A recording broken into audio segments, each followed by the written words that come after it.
No se me pidió que trajese ningún tema en particular y yo cargué mi corazón y mi carpeta de materiales con vistas a ver qué es aquello que sería más oportuno compartir con vosotros. Y esta mañana decidí que durante estos primeros días vamos a hablar de lo que yo llamo la deuda. Y voy a pediros algo, voy a pediros que participéis. Voy a pediros que os miréis los unos a los otros. Por favor, hacedlo. También miradme a mí, que me gusta mucho que me miren. Aquí estoy. Mirad, ¿me ves? ¿Tú me ves, Emilia? ¿Me veis, verdad? Erika, ¿tú me ves? Mi mujer me ve demasiado, pero vuelve a verme otra vez. ¿Os veis todos? ¿Os habéis visto? Por atrás también, ¿no? ¿Sí? Bueno, pues tengo que deciros algo que ya sabéis, porque algo muy característico de mi ministerio es que siempre digo las cosas que ya se saben, pero son las cosas que hace falta volver a recordar. Tengo que deciros que todos los que estamos aquí tenemos una deuda contraída con todos los que nos rodean. ¿Tenéis deudas? ¿Hay alguien aquí que no tenga deudas? ¡Qué risa, eh! Yo conozco muchos hermanos que están asediados por las deudas. Pues en estos días yo quiero hablaros de la más importante de las deudas. Una deuda que nunca se puede liquidar, pero es una deuda que tenemos contraída con todos los que nos rodean. Porque ya ahora os voy a pedir también que además de haber visto a las personas que están aquí, sin necesidad de cerrar los ojos, penséis en personas muy cercanas a vosotros, en vuestro hogar, personas que no están aquí esta tarde, pero que están en vuestra casa. ¿Estáis pensando en ellas? ¿Sí? ¿Alguien de la familia? ¿El esposo, la esposa, el padre, la madre, los hijos, la hermana? ¿Queréis pensar ahora en alguien del trabajo que no está aquí? ¿También estáis pensando? ¿En alguien del vecindario? ¿Estás pensando en alguien del vecindario? En alguien concreto, ¿eh? Pues bien, vuelvo a deciros, con todas esas personas en las cuales estamos pensando y con todas las personas en las que no estamos pensando, tenemos contraída una deuda que hay que pagar durante toda la vida. Y esa deuda es el amor. Es un tema que me apasiona y supongo que en estos días voy a poder demostrarlo. Vamos a leer en Romanos 13, 1 a 10. ¿Sabíais que el amor es una deuda? Sí que lo sabíais, ¿verdad? Vamos a recordarlo en esta noche y bueno, a mí me cuesta mucho decir noche con este tiempo, en esta tarde. Y vamos a tratar de ver lo más claramente posible cómo podríamos ir enjugando esa deuda, saldando esa deuda. Vamos a leer entonces en Romanos 13 los 10 primeros versos. Sométase toda persona a las autoridades superiores, porque no hay autoridad sino de parte de Dios, y las que hay por Dios han sido establecidas. De modo que quien se opone a la autoridad, a lo establecido por Dios, resiste, y los que resisten acarrean condenación para sí mismos. Porque los magistrados no están para infundir temor al que hace el bien, sino al malo. ¿Quieres pues no temer la autoridad? Haz lo bueno y tendrás alabanza de ella. Porque es servidor de Dios para tu bien. Pero si haces lo malo, teme, porque no en vano lleva la espada, pues es servidor de Dios, vengador para castigar al que hace lo malo. Por lo cual es necesario estarles sujetos, no solamente por razón del castigo, sino también por causa de la conciencia. Pues por esto pagáis también los tributos, porque son servidores de Dios que atienden continuamente a esto mismo. Pagad a todos los que debéis. Ahora es cuando entramos en el tema, porque la primera parte, si alguno me dice que es muy discutible, yo le digo amén, pero no es por aquí que yo voy. Pagad a todos lo que debéis. Al que tributo, tributo. Al que impuesto, impuesto. Y el señor ministro de Hacienda estaría encantadísimo seguramente tiene colgado este versículo en la pared de su despacho. Al que impuesto, impuesto. Al que respeto, respeto. Al que honra, honra. No debáis a nadie nada, sino el amaros unos a otros. Porque el que ama al prójimo ha cumplido la ley. Porque no adulterarás, no matarás, no hurtarás, no dirás falso testimonio, no codiciarás, y cualquier otro mandamiento en estas sentencias se resume. Amarás a tu prójimo como a ti mismo. El amor no hace mal al prójimo. Así que el cumplimiento de la ley es el amor. Y claro, mi texto, el texto desde el cual arrancamos para nuestras meditaciones estos días, es este: no debáis a nadie nada, sino el amaros unos a otros. Veis entonces que hay una serie de recomendaciones del apóstol Pablo para la vida social de los creyentes. La manera como tienen que relacionarse con las autoridades, la manera como tienen que vivir su vida sin tener deudas. Pero no nos vamos a ocupar de esto hoy. Vamos a ocuparnos de esta otra deuda, el amarnos los unos a los otros. ¿Habíais considerado alguna vez el amor como una deuda? Porque se habla del amor como un sentimiento, pero es una deuda. Yo os debo mi amor y vosotros me debéis vuestro amor. Yo quisiera que en esta tarde este concepto del amor como una deuda quedase no solamente muy claro en nuestras mentes, que ya es importante, sino que quedara muy impreso en nuestras conciencias, muy profundo en nuestro ser. La deuda del amor. Yo que soy un amante de las palabras, y aquí a los pocos que me conocéis hace tiempo sabéis que es así, me debéis aquí algo, para que esto... Que no habéis visto nunca un predicador por los suelos. Bueno, ya me dijo Emilio que vuestro púlpito era muy especial, era para predicadores que traen demasiadas notas. Bueno, a ver si ahora, si me equivoco es que me he equivocado de páginas. Vamos a ver. No, vas bien, Pedro, vas bien. Bueno, os decía que soy muy amante de las palabras, que hace la página 2 después de la 3. A ver, yo tenía una página 2 cuando llegué aquí. ¿Alguien tiene una página 2? A ver, 5... Aquí está la 2. Aquí está la 2. Vamos a ver. Hablemos un poco de la deuda, porque si vamos a hablar de que tenemos una deuda, vamos a tener las ideas claras acerca de qué cosa es una deuda. Una deuda se puede adquirir, se puede contraer, se puede uno llenarse de deudas, ¿verdad, Emilio? Se puede uno llenarse de deudas. Puede estar uno en deuda con otro, puede tener una deuda. Una deuda se puede enjugar, se puede extinguir, se puede liquidar, se puede pagar, incluso se puede perdonar. Jesús dijo en el Padre Nuestro: diréis al Padre, perdónanos nuestras deudas, así como nosotros perdonamos a nuestros deudores. O sea que una deuda se puede perdonar. La deuda del amor no la perdona nadie. Una deuda es una obligación en que se encuentra una persona de pagarle a otra, de devolverle una cantidad o alguna cosa. Decimos, yo soy deudor a esa persona, tengo contraída una deuda con esa persona, que a lo mejor no es económica, no tiene que ver con dinero, tiene que ver con amistad, tiene que ver con un favor que nos hicieron y ahora les debemos otro favor parecido.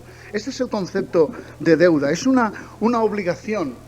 Cuando alguien dice, yo tengo hacia aquella persona una deuda de gratitud, es decir, me hizo tanto bien que yo ahora le debo hacer bien, se lo debo. Este es el concepto de deuda.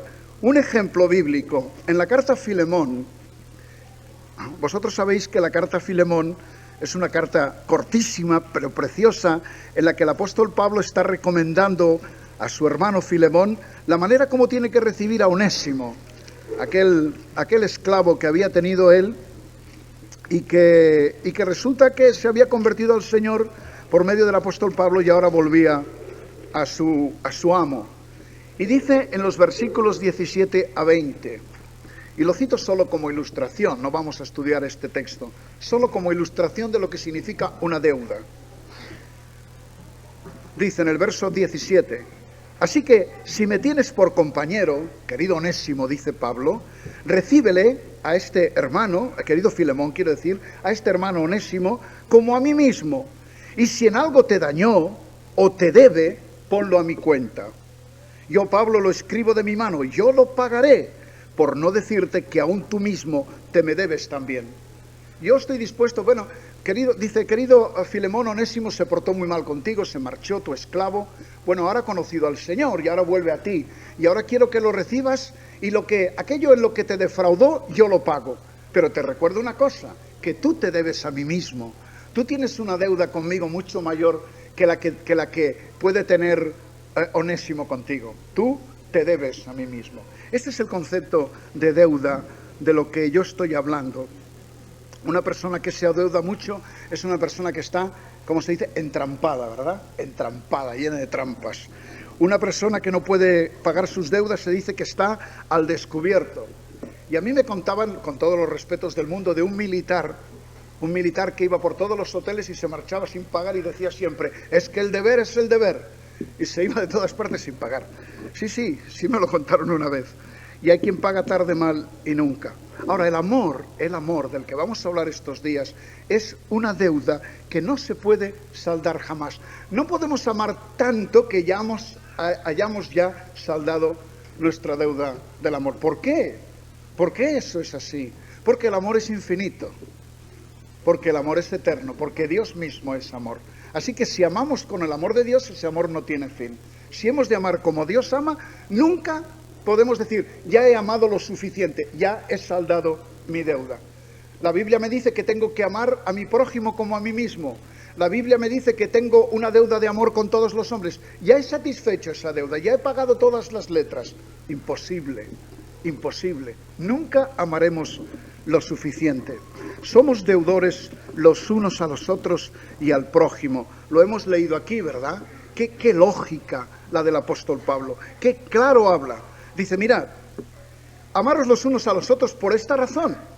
Porque el que ama al prójimo, no ya los unos a los otros, así, un poco abstractamente, sino al prójimo, al próximo, al que está cerca. El que ama a esta persona, pues cumple la ley de Dios. ¿Por qué? Porque mira, no adulterar, no matar, no hurtar, no mentir, no codiciar, cualquier otro mandamiento queda resumido en esto. Si amas al prójimo como a ti mismo, ¿cómo le vas a hacer daño? ¿Cómo vas a intentar tomar lo suyo? ¿Cómo vas a perjudicarle? Si le amas como te amas a ti mismo, esta es otra cuestión, la falta de amor a nosotros mismos, pero si le amas como te amas a ti mismo, ¿cómo vas a atentar contra él y contra lo que es suyo? Tenemos contraída una deuda de amor con todos y con nuestro prójimo. Ahora yo quiero compartir con vosotros algo que a lo mejor todos los que estáis aquí ya sabéis, pero que a mí me sorprendió un día. Seguro que conocéis todos la parábola del buen samaritano, ¿verdad? ¿Verdad que la conocéis? A ver si alguno se sorprende esta tarde como yo me sorprendí un día leyendo esta parábola. La vamos a leer. Lucas 10, verso 25.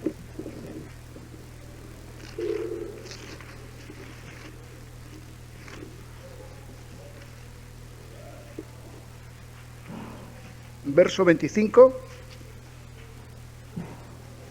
Notad en qué circunstancias el Señor cuenta esta parábola para responder a las preguntas de alguien que estaba allí.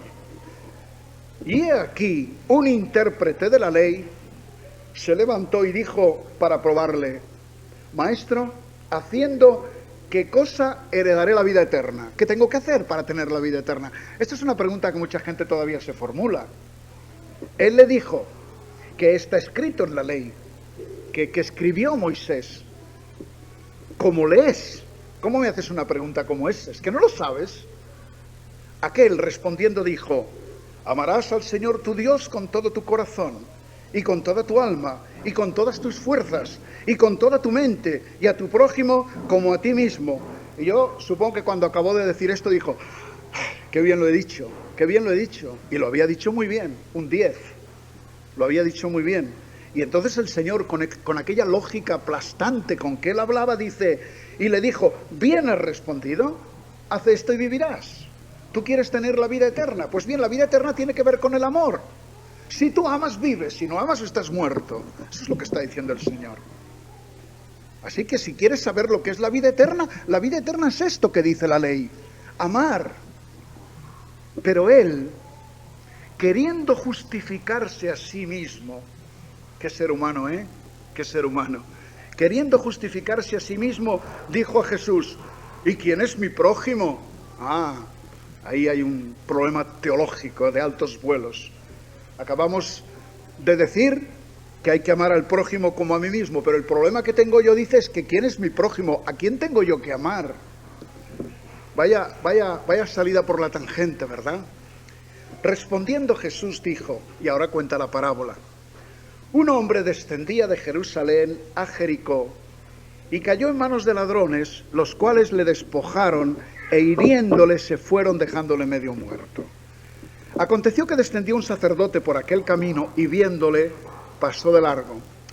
Entre otras cosas suponemos que, claro, la ley impedía que alguien tocara a un hombre herido, posiblemente pensaba que estaba muerto, no podía contaminarse aquel sacerdote, tenía que ir a cumplir sus funciones sacerdotales. ¿Cómo se iba a parar en el camino para auxiliar a un pobre hombre al que habían apaleado? Así que pasó de largo, le vio y pasó de largo.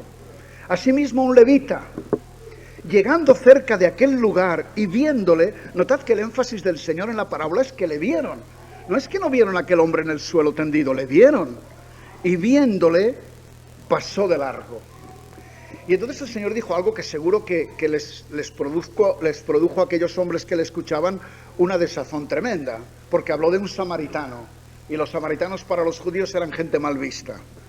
Y dice Jesús, pero un samaritano, no un sacerdote ni un levita, no, un samaritano que iba de camino, vino cerca de él y viéndole fue movido a misericordia. Los otros no, los otros le vieron y pasaron de largo, pero desde las entrañas surgió un fuego de misericordia hacia aquella persona. ¿Y qué hizo? Acercándose, lo que no habían hecho los otros, vendó sus heridas, echándoles aceite y vino, y poniéndoselo en su cabalgadura lo llevó al mesón y cuidó de él. Otro día, no sabemos cuántos días pasaron, otro día al partir sacó 2 denarios y los dio al mesonero y le dijo, cuídamele, notad la expresión, había hecho de aquel hombre algo suyo, cuídamele, y todo lo que gastes de más, yo te lo pagaré cuando regrese. Ahora viene la pregunta que a mí me sorprendió. La pregunta que el Señor le hace a aquel hombre que le había planteado la cuestión, ¿quién es mi prójimo? ¿Os acordáis, no? ¿Quién es mi prójimo? Y el Señor le contesta con otra pregunta. ¿Quién, pues, de estos 3 te parece que fue el prójimo del que cayó en manos de los ladrones? Notad la pregunta. El Señor no está diciendo, ¿de quién fue prójimo aquel que estaba allí? Sino quién fue el prójimo del que estaba allí. Esa es la cuestión, eso es lo que a mí me sorprendió. Porque yo tenía la idea de que prójimo es aquel que está próximo a mí. Pero esta parábola y esta pregunta del Señor lo enfoca de otra manera.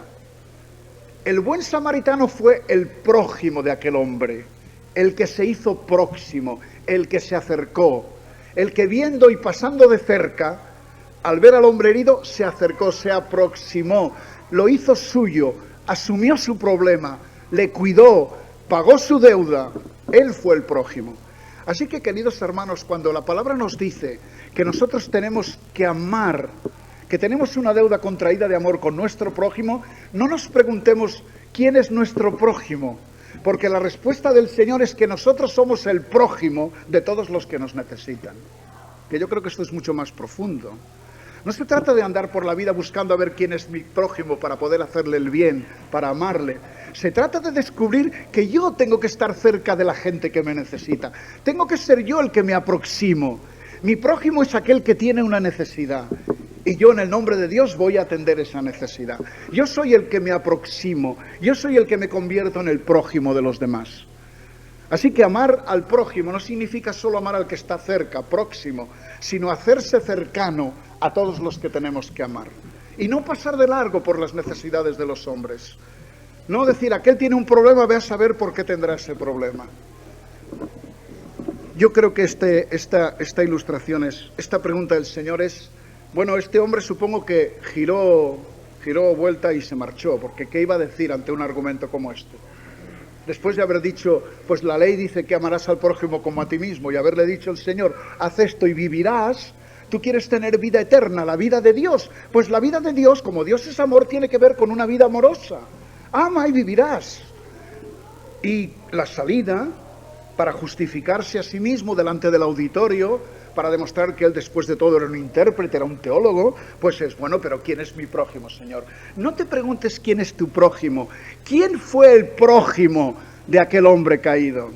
Esa es la pregunta. ¿Quién fue el prójimo? ¿Quién fue el que se aproximó? Aquel hombre herido, cuando abrió los ojos y vio que le estaban curando sus heridas, ¿a quién vio? ¿A un sacerdote? ¿A un levita? No, vio a un samaritano. Ese era su prójimo. No él, el herido, el prójimo de él, sino él, el prójimo del herido. Y yo creo que esta es una verdad preciosa que hay que hacer nuestra. No se trata de andar por la vida descubriendo quién es nuestro prójimo, sino sintiéndonos prójimos de todos los seres humanos. Y de eso vamos a hablar estos días. Quiero compartir con vosotros una idea de lo que yo llamo la universalidad. Veréis, a veces cuando hablamos con la gente de las cosas del Señor, nos dicen, bueno, a fin de cuentas, todos somos hijos de Dios. Y nosotros decimos, alto, como un guardia urbano, pip, ahí hay una cosa que no es correcta. Decimos, no todos somos hijos de Dios. Y es cierto. Nosotros, basándonos en lo que la palabra de Dios dice, sabemos que un hijo de Dios es aquel que se ha identificado por la fe con el Hijo de Dios. Dice la Escritura que el Señor Jesucristo vino a lo suyo y los suyos no le recibieron. Pero a los que le recibieron, a los que creen en su nombre, les dio potestad de ser hechos hijos de Dios. Así que a los que no creen en su nombre, es decir, a los que no aceptan a la persona del Señor Jesús, a estos no les corresponde llamarse hijos de Dios. Así que hijos de Dios, sin ninguna presunción, son solamente aquellos que han nacido de Dios por el Espíritu. Y el Espíritu viene a la vida de los que creen en el Señor Jesucristo. Como los apóstoles predicaban, creed en el Evangelio, arrepentíos, creed en el Evangelio y vendrá sobre vosotros el Espíritu Santo. Así que esto es cierto, pero también es cierto que hay lo que se llama la familia humana. Y yo quería hablaros de eso. Hay un sentido, queridos hermanos, que no es este sentido bíblico, que no estoy hablando ahora de la familia de Dios, que es otra cosa. Mi hermano Adib Masud, don Adib, viaja mucho y tiene más experiencia que yo de esto. Esta sensación de llegar a un sitio y encontrarte enseguida con tu familia. Hermanos a los que no has conocido y a los 10 minutos o a los 5 minutos de estar hablando con ellos, estás en tu casa, estás con los tuyos. Esto es una cosa que viene de Dios y esto es maravilloso. Pero esto no debe hacernos olvidar nuestra raíz humana. Por ejemplo, Pablo dice en un lugar, en Hechos 17, y de una sangre ha hecho todo el linaje de los hombres, para que habiten sobre toda la faz de la tierra. Está hablando en el Areópago de Atenas y está diciendo, cuidado, que Dios de una sola sangre ha hecho toda la raza.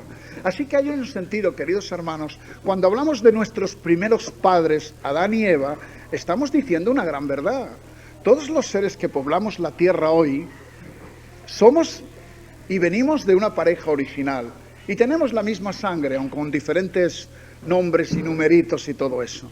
Hay un sentido, queridos hermanos, y yo creo que eso hay que redescubrirlo, en el que cada persona es mi hermano, en este sentido humano, y yo soy el hermano de cada persona. El sentido de la fraternidad humana, el sentido de que todas las personas que están sufriendo, yo debo sufrir con ellas.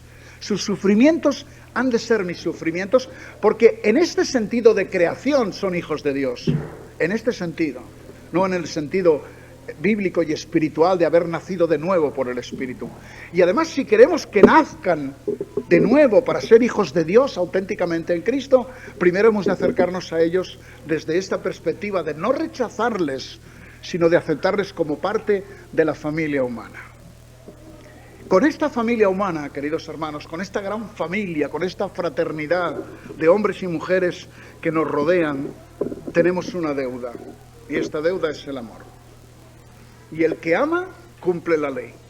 Y el que cumple la ley, vive. Ya sabemos nosotros que ninguna persona va a ir al cielo por cumplir la ley, pero cumplimos la ley cuando el cielo viene a nosotros. Y cuando Dios, por su Espíritu, mora en nosotros, nos da fuerzas para amar y para cumplir la ley.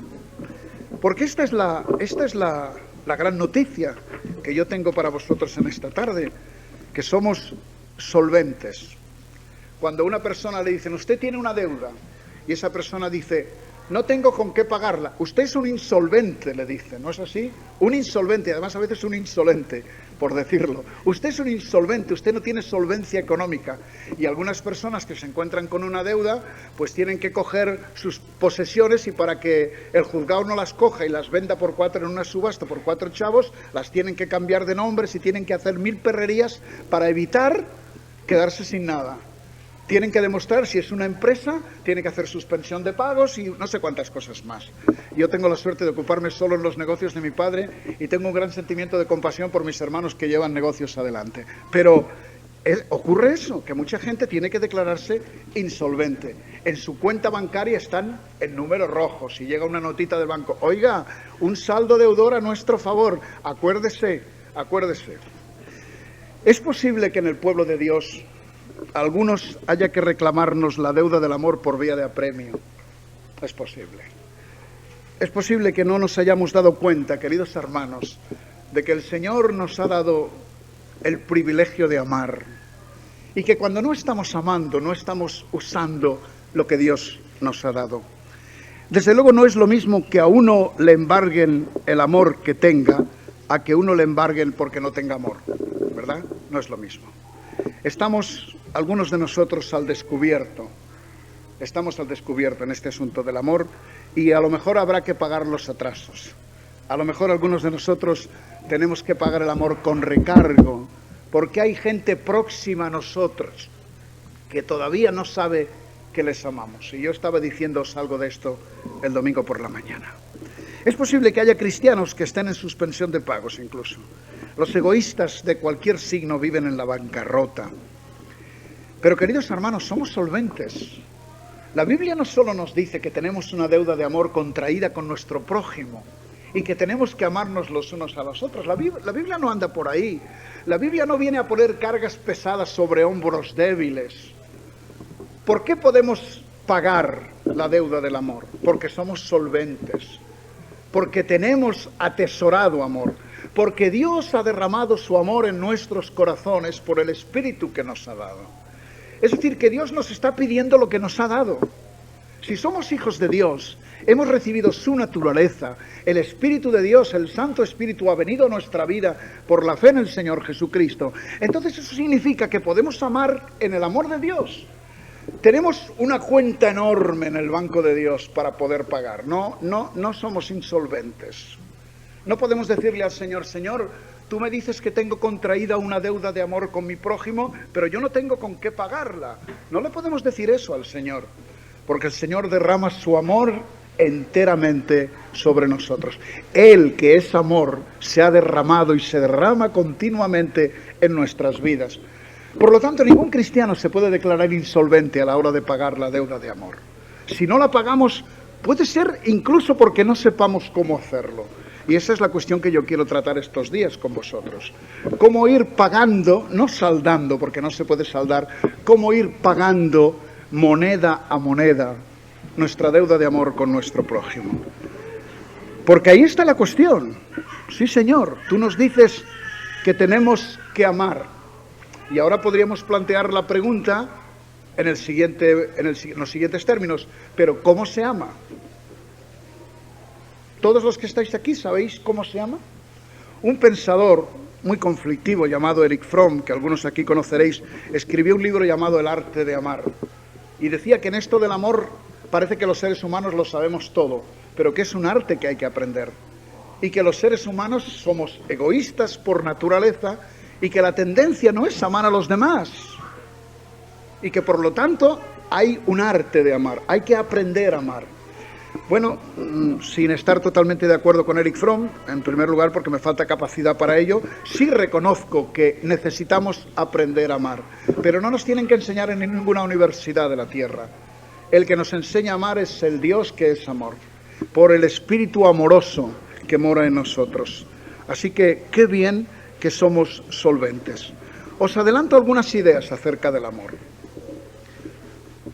La palabra amor, como algunos aquí sabéis, los autores del Nuevo Testamento utilizaron varias palabras griegas, ya sabéis que fue escrito en griego, pero hay una caritis, dicen los especialistas, y yo no lo soy, si hay alguno que sepa griego que me perdone porque seguro que lo pronuncio mal, pero caritis es una palabra que antiguamente en nuestras versiones al castellano la traducíamos por caridad, y hacer amor era hacer caridad. Hoy cuando una persona se nos acerca y nos dice, hágame usted una caridad, lo que nos está diciendo es demuéstrame hasta qué punto me ama. Eso es lo que nos está diciendo. Porque caridad es el amor manifestándose. Lo que ocurre es que los occidentales, y acordaos que los que escribieron el Nuevo Testamento eran orientales, los occidentales tenemos una mente muy retorcida y siempre andamos abstrayendo las ideas y hemos convertido la palabra amor en otra cosa. Y ahora en nuestras versiones se traduce amor. ¿Y qué significa amor? ¿Por qué no tenemos caridad? Pues porque en un momento la palabra caridad vino a ser sinónimo de limosna. Y entonces parecía que una persona amaba simplemente porque daba una limosna. Y algunos traductores, y los latinos decían aquello de traduttore, traditore, traductor, traidor, algunos traductores dijeron, vamos a poner la palabra amor en lugar de caridad porque es una palabra muy fuerte. ¿Pero qué ha pasado con esta palabra? ¿Qué significa hoy la palabra amor? Cuando alguien dice voy a hacer el amor, ¿qué está diciendo? ¿Creéis que está hablando de hacer el amor realmente? ¿Qué ocurre hoy con la palabra amor? Pues es una palabra que los hombres, como tantas otras palabras, y los conceptos que hay detrás de las palabras, hemos devaluado. Así que hoy tal vez deberíamos redescubrir el sentido de caritis, o caritis. Es decir, el amor o se manifiesta o es otra cosa. Amar a una persona es estar a su favor, es estar para ayudarla, si no hablemos de otra cosa. Esas expresiones de te amo, y el amor no se ve por ninguna parte, no tienen nada que ver con lo que la Biblia enseña acerca de Dios. Porque Dios es amor y Dios ha manifestado su amor para con nosotros entregándonos a su Hijo. Y no hay manera de entender el amor aparte de ver el amor manifestándose en una actuación del que nos ama. Así que, por ejemplo, amar es comprender. Y este es un punto que yo quiero tratar una de estas noches. Y es muchas más cosas. Amar es cubrir, el amor cubre multitud de faltas. Amar es olvidar. Dios cogió nuestros pecados y los echó en el fondo del mar y nunca más se acordó de ellos. Pero el Señor no solamente nos dice que amemos, sino que nos dice cómo hemos de amar. Y yo quiero en estos días hablar de 3 aspectos del amor. Amar es comprender, amar es perdonar y amar es sujetarse. Estos son los 3 temas que en la voluntad del Señor vamos a tratar estos días. Y ahora vamos a entrar en el primero, en el tiempo que nos queda, a ver hasta dónde llegamos. ¿Cómo amar? ¿Cómo amar? Señor, tú nos dices en tu palabra que tenemos contraída una deuda de amor con nuestro prójimo. Y ya hemos entendido medianamente bien, unos más, otros menos, según la actitud que tenemos frente a la palabra del Señor, que nuestro prójimo no es aquel que está cerca de nosotros, sino aquel de quien nosotros estamos cerca, aquel que nos necesita. Muy bien, Señor. Y las personas prójimas son, en primer lugar, las de casa, la parentela, los que forman esta familia nuestra, la familia que hemos formado, los padres, la esposa, los hijos, la suegra. Hay gente que no quiere a la suegra. Yo quiero a las suegras, decía uno. Quiero tanto a las suegras que quiero más a la suegra de mi madre que a la mía propia, decía el andaluz aquel. Era muy gracioso, era muy gracioso. Que me perdonen las suegras, ¿eh? Era para ver si estabais despiertos. Bueno, amar a las personas que están cerca de nosotros. Amar a las personas que no están tan cerca o que quizá nosotros no estamos tan cerca de ellos. Las personas con las que convivimos. Porque a veces vemos en televisión, como recordábamos ayer, pues imágenes de niños malnutridos que se mueren todos los días a miles y miles de hambre. Y yo creo que hay un sentimiento de amor y de compasión, pero también de impotencia frente a ello. ¿Cómo vamos a resolver los problemas de esos niños? ¿Qué podemos hacer? A lo mejor, si asumiéramos bien que tenemos una deuda de amor con esas personas, tal vez haríamos más de lo que estamos haciendo, posiblemente. Pero a veces tenemos cerca de nosotros personas que también se están muriendo, y de muchas maneras, muriendo de soledad, muriendo de aburrimiento, muriendo de falta de afecto, muriendo de estrés, muriendo de hambre también, muriendo de calor humano. Y esas personas sí las tenemos cerca, o deberíamos estar cerca de ellas, para decirles que Dios las ama y que Dios no es un ser abstracto ahí en las nubes o más allá de las nubes. Dios ama a los hombres en la persona de sus hijos, en quienes derrama su amor para que sus hijos a manos llenas lo derramemos sobre nuestro prójimo. Y así cumplamos la ley de Dios, el amor a Dios sobre todas las cosas y al prójimo como a uno mismo. Amar es comprender. Mirad, el problema del amor, al menos como yo lo voy viendo, no es que yo crea que amo a una persona y yo le diga a una persona que la amo, sino si esa persona se siente realmente amada por mí. Daos cuenta que el amor tiene que ser recibido por los demás. No basta con que yo diga a una persona te amo. Esa persona tiene que sentir y poder decir me ama, me ama. Y a veces el problema es ese, que creemos que estamos amando a las personas, pero resulta que las personas a quienes decimos amar no se sienten amadas por nosotros.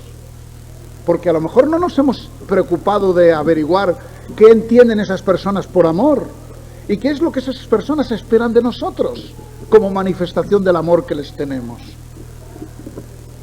Amar es comprender. Una persona que se siente comprendida, se siente amada. Pensad en esto. Porque cada persona tiene razones más que suficientes para ser como es.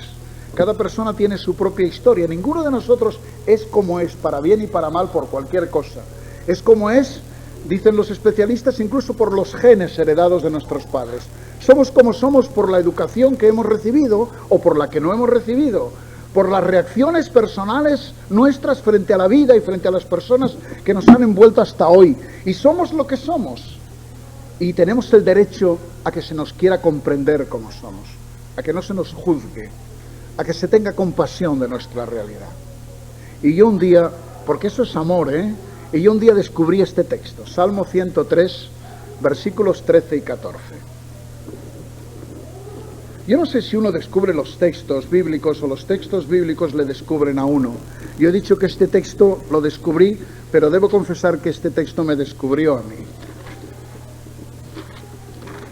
Salmo 103, versos 13 y 14.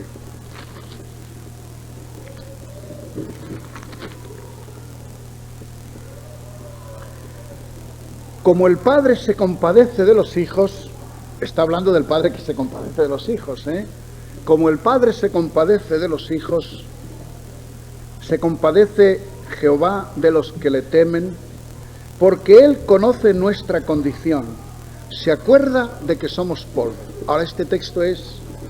Yo me pasaría horas hablando con este texto. No temáis, no lo voy a hacer. Pero la compasión que Dios tiene hacia mí es la consecuencia de su conocimiento. Él me conoce. Se acuerda de que soy polvo. Y como se acuerda de quién soy, sabe lo que puede esperar de mí y lo que no puede esperar de mí. Y tiene hacia mí un sentimiento de compasión. Ahora, queridos hermanos, esta es la manera como Dios ama, esta es la manera como yo tengo que amar, con un sentimiento de comprensión, de compasión hacia los demás. Dios creó al hombre a su imagen y semejanza, lo sabéis, dice Génesis, que Dios tomó al hombre del polvo de la tierra y sopló en su nariz aliento de vida y fue el hombre un ser viviente. Pero aquel ser viviente se convirtió por su desobediencia en un ser muriente. Conoció el bien y el mal por decisión propia, tomó del árbol prohibido y ese conocimiento le hizo como Dios. Ha venido a ser como uno de nosotros conociendo el bien y el mal. Y ese conocimiento, tal como Dios le había dicho, le mató. Y que busquen los científicos y los agnósticos y quien quiera otra explicación para la historia del hombre, que no la encuentran. La realidad del mal, la realidad del pecado, la realidad de todos los problemas del mundo está ahí, se origina ahí. En el momento cuando el hombre adquiere un conocimiento directo y personal del bien y del mal, y eso le mata, eso le aparta de Dios. Y Dios tiene compasión de ese hombre. Cuando el hombre peca, el Señor le dice, con el sudor de tu rostro comerás el pan hasta que vuelvas a la tierra, porque de ella fuiste tomado, pues polvo eres y al polvo volverás. Fuiste tomado de la tierra y vas a volver a la tierra. Eso es lo que tú has escogido. Has escogido el camino de la muerte y no el camino de la vida. Has querido conocer el bien y el mal por ti mismo. Pues ese conocimiento que te segrega de mí, que te separa de mí, eso te mata. Yo te lo dije, el día que comiereis del fruto del árbol del conocimiento del bien y del mal, ese día moriréis. Y el hombre murió ese día.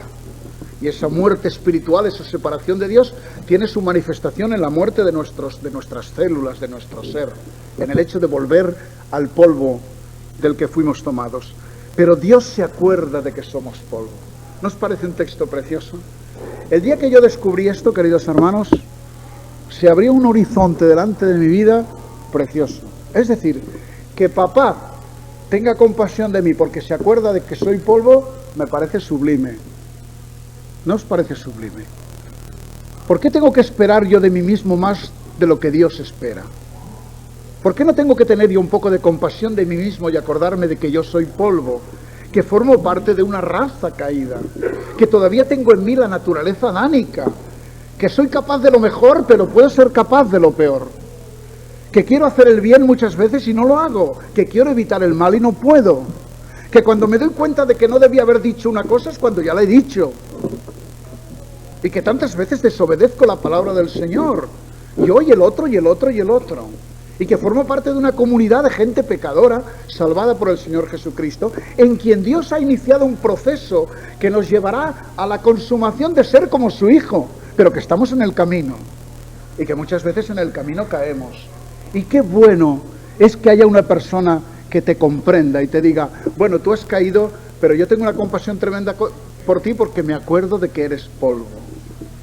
Queridos hermanos, si en la relación los unos con los otros y con nuestro prójimo nos acordáramos de que somos polvo, tendríamos hacia los hombres ese sentimiento de comprensión y de compasión que nos hace realmente amables, gente a la que es digna de ser amada.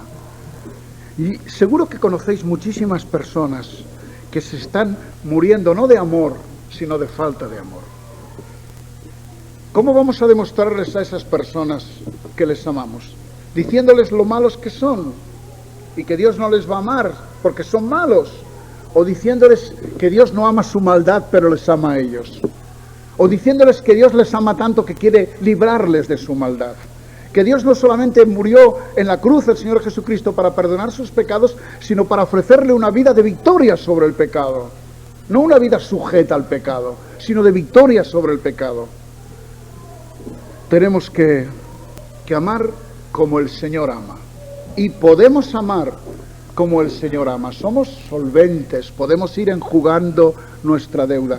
Pero la gente que nos rodea, nuestra esposa, nuestros hijos, nuestros padres, nuestros hermanos, los miembros de nuestra congregación, los miembros de la otra congregación hermana, tienen que saber que hemos asumido que todos somos polvo y que por lo tanto tenemos una gran misericordia, una gran compasión los unos por los otros, que nos lleva a intentar comprendernos, a no juzgarnos precipitadamente, a no considerar que el otro es esto y aquello, sino a saber que si una persona cae, mañana puedo ser yo. Y que si una persona cae, yo no puedo pasar de largo, yo tengo que acercarme, tengo que hacerme prójimo de esa persona para ayudarla a levantarse, porque si no, no entendí el Evangelio. Si no es que el Evangelio es solo para mí un pasaporte para no ir al infierno y llegar al cielo en avión de primera. Y el Evangelio no es eso. El Evangelio es la buena noticia de que Dios viene a la vida de los hombres para capacitarnos para amar. No podemos amar si antes no nos sentimos amados, evidentemente. El Evangelio viene a nuestra vida para decirnos, te amo. Y cuando reconocemos que Dios nos ama y nos perdona, y Dios viene a nuestra vida por un acto de fe en el Señor Jesucristo, entonces el Espíritu de Dios comienza en nosotros el proceso del amor y comienza a capacitarnos para amar, y ya nos amamos más a nosotros mismos y ya comenzamos a amar más a la gente. Pero ¿no es verdad que a veces la gente que nos rodea no se siente amada? La gente que te rodea, querido hermano, yo al principio te dije que pensaras, que miraras a los que estaban a tu alrededor. Vamos a ver. A ti que te conozco, ¿tú crees que toda la gente que está aquí sabe que la amas? No me des la respuesta, piénsalo solo. ¿Se sienten amados? ¿Os sentís amados los unos por los otros? ¿Os sentís comprendidos? ¿Sentís que los hermanos cuando caéis, cuando hacéis algo que no debéis, toman en consideración con entrañas de misericordia, que a fin de cuentas somos polvo y que Dios está en un proceso de santificación en nuestra vida, de regeneración, haciendo de nosotros nuevas criaturas, haciendo que las cosas viejas vayan pasando, que todas vayan siendo hechas nuevas en este proceso precioso que Dios ha iniciado en nuestra vida. Y la palabra de Dios dice: el que comenzó en vosotros la buena obra la perfeccionará hasta el día de Cristo, pero la va perfeccionando. Y una comunidad cristiana, según la entiendo, y creo que con la palabra abierta, es una comunidad de hombres y mujeres en un proceso de transformación en el cual necesitamos esta buena intención, esta buena disposición, esta amorosa disposición de entender a los demás, de comprender a los demás. Y solo una congregación que intenta comprenderse es una congregación donde se manifiesta el amor. Porque cuando hay un deseo de comprender al otro en su problema, en su necesidad, en esa congregación está brillando el amor de Dios. Cuando hay condena del pecado del otro, cuando hay una actitud de crítica, de murmuración sobre el otro, ahí no hay amor, ahí hay carne, ahí hay lo negativo, lo contrario del amor. Y eso no puede ser, porque el evangelio que nosotros predicamos a los demás es el evangelio del amor, es el evangelio de la comprensión. ¿Cómo amaba? Voy a tomarme unos minutos más, hermanos, pero no muchos más. ¿Cómo amaba Jesús? ¿Me permitís leer con vosotros en Mateo 9? Mateo 9, verso 35.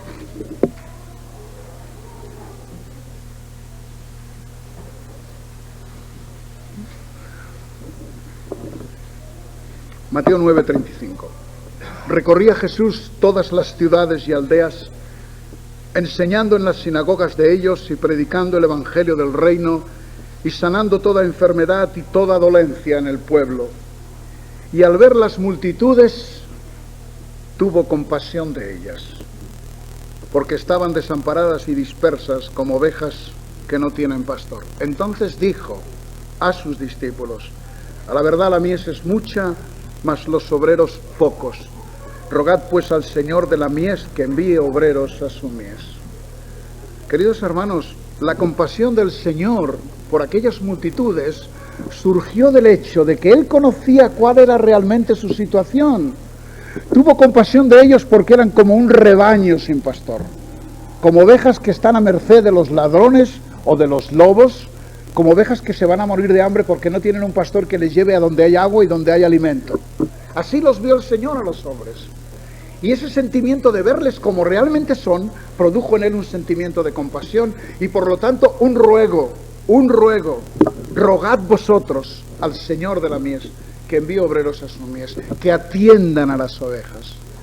Ahora, queridos hermanos, ¿es este el sentimiento que tenemos nosotros acerca de las personas? ¿Vemos nosotros a las personas realmente como desorientadas? Como personas que van en rebaño donde las llevan y no las llevan a buenos pastos, y no las alimentan, y no las protegen de los lobos, y no las cuidan de los ladrones, y las dejan que se pierdan, y cuando una se rompe una pata en cualquier lugar, ¿a quién la va a buscar? Yo creo que el Señor tiene que renovar nuestra visión de lo que es el mundo que nos rodea, de quién es nuestro prójimo. Tenemos que comenzar a verles como realmente son, y no dejarnos seducir por esta tontería de que la gente parece que es muy feliz, viendo 4 culebrones en televisión y yendo de vacaciones por ahí. La realidad que nos envuelve, queridos hermanos, es que hay una gran insatisfacción en la vida de mucha gente. De verdad que la gente es como oveja sin pastor. Y debemos pedir al Señor que nos dé visión de quién es la gente para ser el prójimo de ellos, para aproximarnos a ellos. ¿Os acordáis de las palabras del Señor en la cruz? Perdónales, Padre, ¿por qué? Porque no saben lo que hacen. Siempre nos sorprende la compasión de Jesús en la cruz, pero ¿de dónde surge la compasión? Del hecho de que Jesús sabe que los que están crucificándole no saben lo que hacen. No saben lo que hacen. Están ahí jugándose las prendas del Señor a los dados. Están cumpliendo su función como buenos militares. Otros se están burlando ahí. Si eres el Hijo de Dios, desciende de la cruz y creeremos en ti. Y ahí está la gente sin saber, llevada de acá para allá. Y queridos hermanos, en este país nuestro hay mucha gente que está llevada de acá para allá, sin saber lo que cree ni por qué lo cree. y hay que ayudarles a descubrir el Evangelio del Reino de Dios y a descubrir el amor de Dios. Todavía hay demasiada gente en este país que cree que el amor de Dios hay que ganarlo, porque de pequeñitos les decían, si no te comes la sopa, papá no te va a querer, si no haces el bien, Dios no te va a querer. Mentira la una cosa y la otra. ¿Cómo le vas a decir a un niño, si no te come la sopa, papá no te va a querer? Hombre, por favor. Hay tanto hombres y mujeres traumatizados por ahí porque de pequeños les decían esto.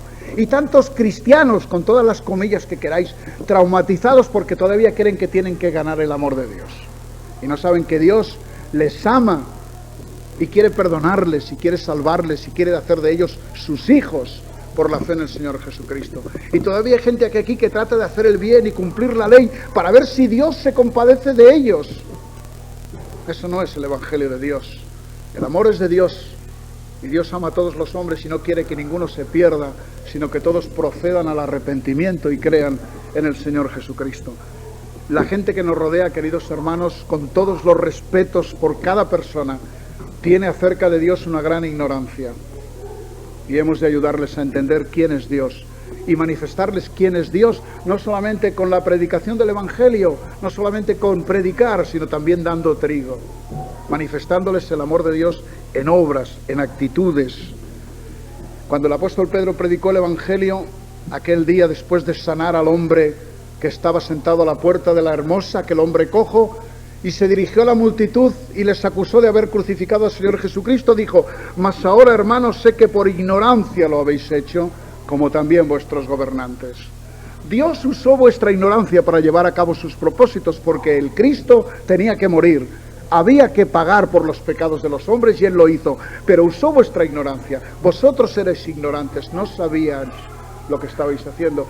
Yo no sé, queridos hermanos, si estoy compartiendo realmente lo que quiero, pero a mí me gustaría que hoy cuando salgamos de aquí, vayamos a casa y veamos a los parientes nuestros que son del Señor o que no lo son todavía, o mañana a los compañeros en el mercado, que les veamos, si pudiera ser, con unos ojos renovados, y que al verles dijéramos, yo tengo una deuda de amor con esta persona, yo tengo una deuda de amor, porque Dios ha derramado su corazón en mi vida. Yo tengo que amar a esta persona y no tengo que esforzarme en hacerlo, es que tengo que amarla porque soy un hijo de Dios. Y amarla significa tratar de comprenderla. Y en lugar de menospreciarla porque no es como yo, o en lugar de dejarla a un lado porque no me quiere escuchar, yo tengo que demostrarle que la sigo amando porque Dios la sigue amando. Esto es comprender, queridos hermanos. Y mañana hablaremos más de estas cosas. Creo que podemos decir que vivimos en una sociedad de gente incomprendida. Cuando la gente se pelea dice, no nos hablamos, llevamos no sé cuántos días sin hablarnos, la gente no se comunica, la gente no escucha, la gente no se esfuerza en comprender al otro. La comunidad de Dios es la comunidad de la comprensión entre nosotros, que surge del conocimiento de lo que somos realmente. El Señor tiene misericordia de nosotros, se acuerda de que somos polvo.